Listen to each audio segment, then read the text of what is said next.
submit to you in writing. I'm going to have to deviate from what I'd planned to do because of the ranking member's opening statement, which I found instructive, if not predictable. So I want us to summarize for just a second. Secretary Clinton said she followed all State Department rules and regulations, but the truth is she did not. Secretary Clinton said her unique email arrangement was approved by the State Department, but it was not. Secretary Clinton said she used one device for convenience, but she did not. Secretary Clinton said she did not send or receive classified material, but she did. She said she turned over all of her work-related emails, but she did not. She said her attorneys personally reviewed each email, but they did not.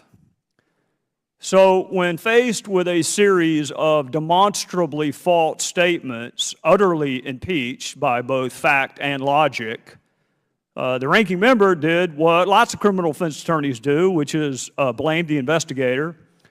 And when that didn't work, they throw the Hail Mary pass of all criminal defense attorneys. Other people did it too. Which brings me to General Colin Powell, one of the most respected people in our country's history.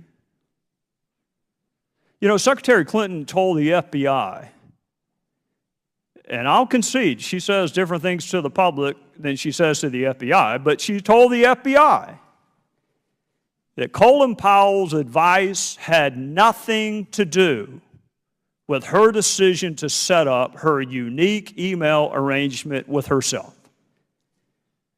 Now, I'm going to say that again in case anybody missed it. Secretary Clinton told the FBI, under penalty of not telling the truth, that Colin Powell's advice, email, had nothing to do with her decision to set up that unique email arrangement with herself. Now, I will say this in defense of Mr. Cummings. I understand why he may not believe her. I understand that. I understand why he may have credibility issues with anything that the Secretary said. I get that.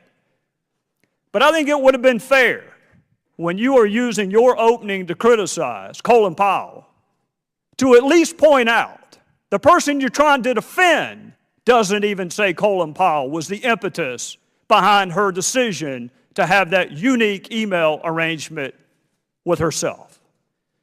So let me ask you this. Secretary Clinton was asked, because she frequently says 90 to 95% of her emails were in the State Department system. Have you heard her say that? Sir, I can't recall. Well, it won't take you long to find it. She says it a lot, or she said it a lot. And then she was asked, who told you that? Who told you that 90 to 95% of your emails were in the State Department system? And you may find her answer interesting. We learned that from the State Department and their analysis of the emails that were already on the system. We were trying to help them close some gaps. I like the word gaps. I guess if you consider the Grand Canyon to be a gap, then yes, there were some gaps in her email. Did you have 90 or 95% of her emails on your system? Again, sir, the only emails we would have is what has been provided recently, which was that 55,000 that we got. Well, no, I'm going back before that, Mr. Finney. She said you already had them before she gave them to you. You already had 90 to 95%. Was that true? Again, sir, the emails that we're looking at, talking about the state.gov emails, she did not have a state.gov account. And as far as the emails that we received from her came at that time frame when it was turned to the department and it was processed by a bureau.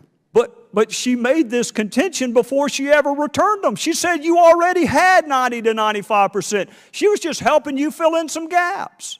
If you had 90 to 95%, why weren't you complying with FOIA? Again, sir, what I have in our system is what received by a bureau. Let me see if I can put that in South Carolina terms that I can understand. If she said that you already had 90 to 95% of her emails before she ever returned them, That ain't true. Sir, if I may say this, unless she's talking about the files that were sent to other individuals within the State Department, sent to their state.gov account. Well, how does that capture personal-to-personal emails? And how about the 14,000 that she didn't turn over? Did you have those? Again, sir, what you're talking about here. Oh, I understand her position. Yes, sir. The fact that I didn't keep them doesn't mean that whoever I sent it to didn't keep it. I get that. What if it's private to private? How are you supposed to have Sidney Blumenthal's emails if it's private account to private account? How do you have that? Sir, if you look at what we are doing today, in accordance to the Federal Records Act of 2014 that was amended, it requires that if an employee uses their Gmail account or private issued account, they're required by law to send that email to their state.gov account. That was amended in 2014, and that is what I'm briefing and the State Department briefs today.